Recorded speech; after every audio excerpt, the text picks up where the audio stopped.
comment गर्छ होला जस्तो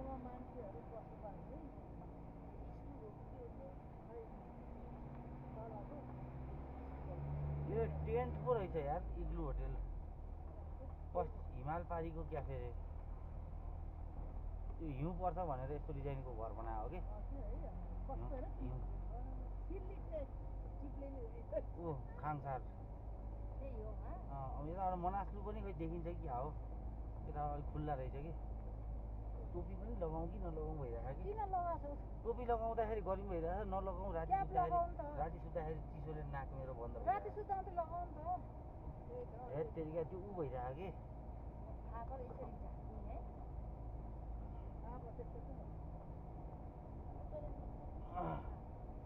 त्यसो भए अब यसो गर्नु पर्यो खाङसार गएर होटेल सोटेल एउटा बुकिङ गरेर अब त्यहाँ बस्ने नै भनिसक्यो त्यहाँबाट होटेल बुक गरेर सामान राख्ने अनि सामान राखेर हिँड्नु पर्यो पदयात्रा अलि त्यही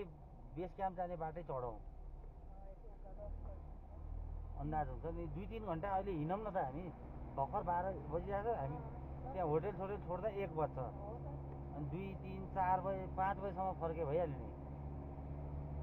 यहाँ चाहिँ हेर न कालीगण्डकी जस्तै टाइपको फराकिलो रहेछ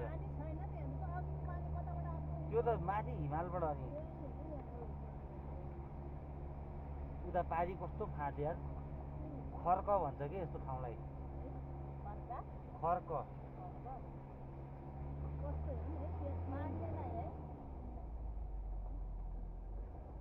गाडी त चढिरहेको कि 2 नम्बरमा नि मजाले अहिले चाहिँ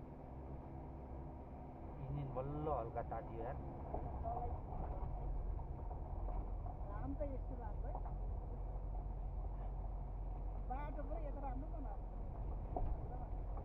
त्यहाँ तलको चाहिँ अलिकति मलाई त त्यो बाटो सम्झेर टेन्सन भइरहेको कि फर्किने बेलामा पनि अहिले 4-5 ठाउँमा ठाडो उकालो चढ्नुपर्ने छ कि त्यो ढुङ्गा भएको कहाँ गाडीमा लोड चाहिन्छ झर्नै भएन गाडीले त तान्छ खासै भने गाडीको पुरा एउटा पार्ट पुर्दै ऊ हुने खालको छ कि मुस्ताङदेखि छ नि दिदी कोरलासम्म चाइना बोर्डरसम्म यस्तै बाटो हो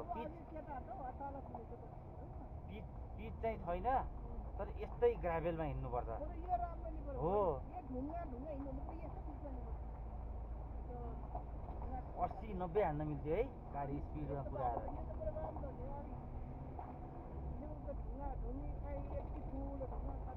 यसमा त पुरा कुदाएर